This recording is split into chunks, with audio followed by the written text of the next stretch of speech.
All right, everybody, thank you for being here today. We have the Crown Prince of Saudi Arabia here with us, and my good friend, and his country is going to invest $1 trillion in the United States. So this is a big deal. Does anybody have any questions?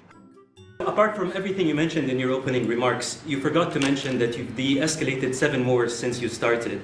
At least in our part of the world, you are seen as a peacemaker. And you said that His Royal Highness does not sleep at night thinking how he does things better. We wonder in Saudi Arabia, how do you manage your own time? And what's your formula for management? He does not sleep much, and I don't sleep much. I think we have the same schedule. We're thinking about our countries. And if you sleep a lot and you're president, we just had one that slept more than any president. He broke every record. He sleeps all the time, during the day, during the night, on the beach. The only guy could fall asleep on the beach with the press watching. No, he's not a sleeper. I'm not a sleeper. We don't. We talk at night. We can talk. I can call him almost any time. He goes, hi, how you doing? It's like the craziest times. But no, when you love your job, when you love your country, and when you're in a position like we are, future king, highly respected, crown prince, and in my case, president, you're thinking about your country. You're thinking about making America great again. We're thinking about keeping Saudi Arabia strong and vital, and in a pretty tough part of the world, tricky part, right? Tricky part. A lot of tricky people. But he thinks about his country, and I think about my country. I don't want to sleep. How would you describe the future relationship with Saudi Arabia? I mean, from the strategic aspects.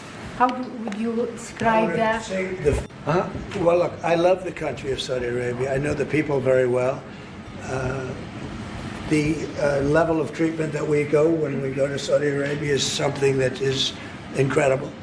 And the people like us, and I think they really like America, especially when I'm president. I mean, I don't think they liked America so much maybe for 4 years recently. I think Obama treated Saudi Arabia very, very badly, as you know. And I think Biden didn't have any idea where the hell he was. How would you describe the future relationship with Saudi Arabia? I mean, from the strategic aspects. How would you describe that? The relationship is with? Yeah. I would say top of the line. It's as good as it can. I don't think it can get much better. We have a country that trusts us, and that's why they make that investment. If they didn't trust us, they couldn't make that investment. And we trust them. They've been very reliable. Now I rebuilt our military in my first term, and we spent trillions of dollars, and we gave away some of it in Afghanistan stupidly because we had stupid people running our country. But we gave away, but that's as much as it was. It's a tiny fraction of what we put here. And we're bringing our military to a new level, the highest level ever. When we did the Presidential Walk of Fame, you saw that, right? And we're walking, and I asked the Crown Prince, so outside of Trump, because I blow everyone away, who was the best president for Saudi Arabia? And you could, maybe, it's an interesting answer, I don't know. The Roosevelt who started it, which is a Democrat, and Reagan, he's one of the historical presidents that have close ties with Saudi Arabia. But we've worked with all presidents. Does Trump blow them all away? No, it's another league, Mr. President. Mr. President, and Trump doesn't give a fist pump. I grabbed that hand. I don't give a hell where that hand's been. I grabbed that hand. Remember Biden? He travels for 20 hours, gets out, and he gives a fist bump. No. When you get out of the plane and you got the future king and the man who's one of the most respected people in the world, you shake his hand. You don't give him a fist bump, right?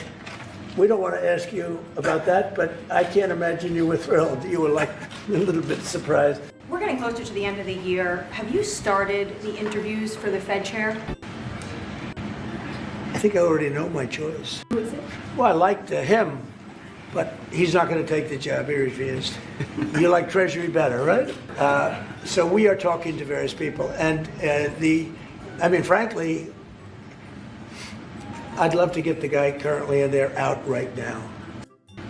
but people are holding me back. He's done a terrible job, hurting housing a little bit.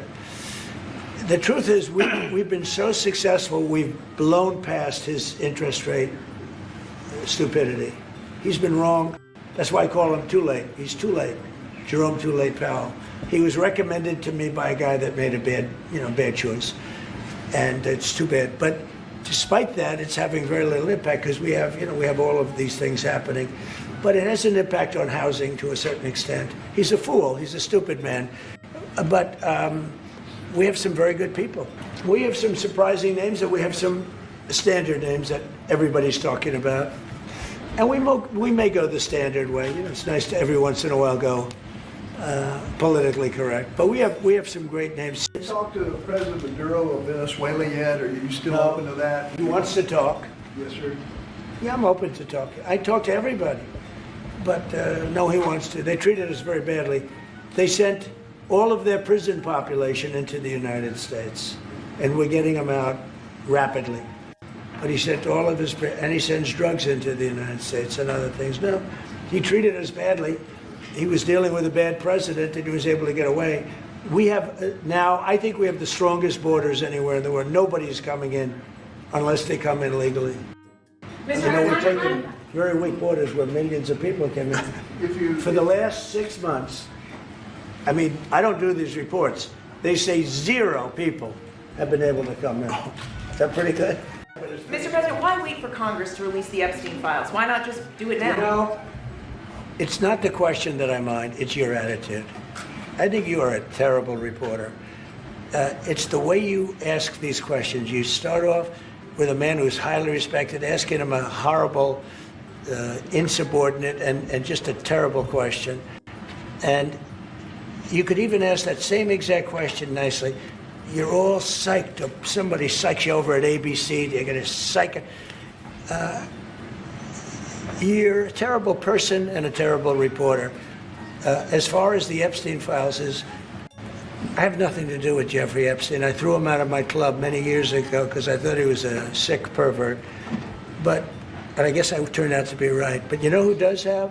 Bill Clinton, Larry Summers, who ran Harvard, was with him every single night, every single weekend. They lived together. They went to his island many times. I never did. Andrew Weissman, I hear. All these guys were friends of his. You don't even talk about those people. You just keep going on the Epstein files. And what the Epstein is a Democrat hoax to try and get me not to be able to talk about the $21 trillion that I talked about today. It's a hoax. Now, I just got a little report, and I put it in my pocket, of all the money that he's given to Democrats. He gave me none, 0, no money to me. But he gave money to Democrats. And people are wise to your hoax. And ABC's, your company, your crappy company, is one of the perpetrators. And I'll tell you something. I think the license should be taken away from ABC because your news is so fake and it's so wrong.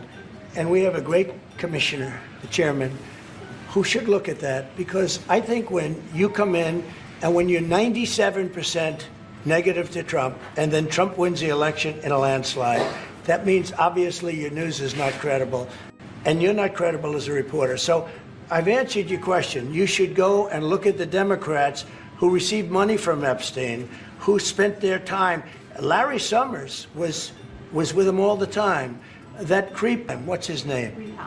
Who? Reid Hoffman. I don't know Reid Hoffman, but I know he spends a lot of money on the radical left. Reid Hoffman, in my opinion, should be under investigation. He's a sleazebag. And those are the people, but they don't get any press, they don't get any news, and you're not after the radical left because you're a radical left network. But I think the way you ask a question with the anger and the meanness is terrible. You ought to go back and learn how to be a reporter. No more questions from you.